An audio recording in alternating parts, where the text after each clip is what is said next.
खुद को कहने वाले व्यक्ति ने कहा, मेरठ में आके ऐसा लग रहा है जैसे मिनी पाकिस्तान में आ गए थे। पहले तो उनको दिखता नहीं है, उन्होंने पूर्व जन्म में कितने गलत कर्म किए होंगे कि कुदरत ने उनको आंखें ही नहीं दी। वो कहते हैं क्या लेके आए थे और क्या लेके जाओगे। कितने बड़े बड़े अपराध किए होंगे उस अपराधी ने।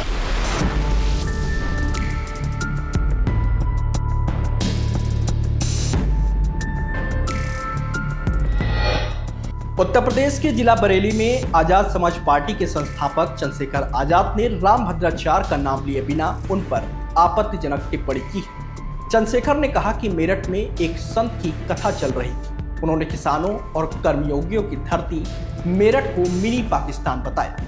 जिस इंसान की बचपन से आंखें नहीं है, वो कहते हैं कि पिछले जन्म का पाप अगले जन्म में भुगतना पड़ता है।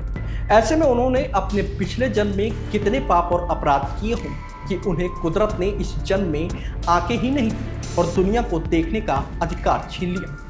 इतना ही नहीं, चंद्रशेखर ने यह तक कह डाला कि उस अपराधी से आज जनता ज्ञान ले रही है जिसने कर्मयोगियों की धरती मेरठ को मिनी पाकिस्तान कहा है। दरअसल चंद्रशेखर आजाद ने ये बातें बुधवार को संजय कम्युनिटी हॉल में आयोजित प्रबुद्ध जन सम्मेलन के दौरान कही।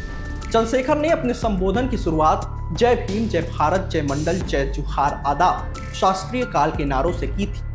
उन्होंने कहा कि प्रबुद्ध जन सम्मेलन इसलिए किया जा रहा है जिससे समाज में फैली भेदभाव और जातवादी मानसिकता को चुनौती दी जा सके।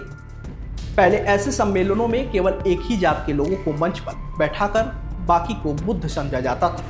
इसी मंच से उन्होंने रामभद्राचार्य का नाम लिए बिना उन पर आपत्तिजनक टिप्पणी कर दी। उत्तर प्रदेश के मेरठ में एक कथा का कार्यक्रम चल रहा है और उसमें एक संत खुद को जो कहते हैं, हालांकि संत वो होता है जिसकी ना जाति होती ना धर्म होता है, जिसका अपना कुछ नहीं होता, सब कुछ दुनिया के लिए होता है, मानवता के लिए होता है। एक संत खुद को कहने वाले व्यक्ति ने कहा कि मेरठ में आके ऐसा लग रहा है जैसे मिनी पाकिस्तान में आ गए थे। आप ये समझिए, पहले तो उनको दिखता नहीं है, ये वो खुद कहते हैं। वो कहते हैं कि बचपन से मेरी आंखें नहीं। दूसरी तरफ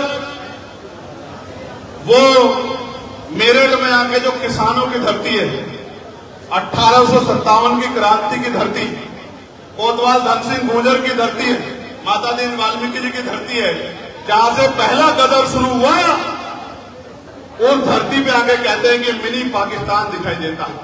आप महसूस करके देखो कि जो ये खुद कहते हो कि मुझे दिखता नहीं है, मेरी आंखें नहीं है, और सनातन के हिसाब से उन्होंने पूर्व जन्म में कितने गलत कर्म किए होंगे कि कुदरत ने उनको आंखें ही नहीं दी, उनसे देखने का अधिकार भी छीन लिया। इस बात को हमें समझना चाहिए। ये मैं नहीं कहता भाइयों, ये मैं नहीं कहता, आप कर लो और उनके भाषण सुन लो। वो कहते हैं क्या लेके आए थे और क्या लेके जाओगे। वो कहते हैं सब कुछ यही रह जाना, जैसे कर्म करोगे वैसा ही अगले जन्म में मिलेगा। बताओ, यही कहते हैं ना। तो आप सोचो उन्होंने कैसे बुरे कर्म किए होंगे, कितने बड़े बड़े अपराध किए होंगे उस अपराधी ने कि कुदरत ने उनको आंखें नहीं दी, आंखों के अधिकार से भी छीन लिया। और ऐसे आंखों जिन्होंने इतने बड़े अपराध किए, उन लोगों से भी आज जनता को ज्ञान लेना पड़ रहा है। ये बहुत चिंता का विषय है। दरअसल मेरठ में 8 से 14 सितंबर तक रामभद्राचार्य की कथा थी। इस दौरान उन्होंने कहा था कि आज हिंदुओं पर बहुत संकट है। अपने ही देश में हिंदू धर्म का उतना न्याय नहीं हो पा रहा है। पश्चिमी उत्तर प्रदेश में आकर लगता है मानो ये मिनी पाकिस्तान है। संभल से हिंदुओं का पलायन क्यों हो रहा है? मेरठ और मुजफ्फरनगर में भी बहुत सारे लोग हिंदुओं पर हावी हो रहे हैं। इसकी गलती कौन मानेगा?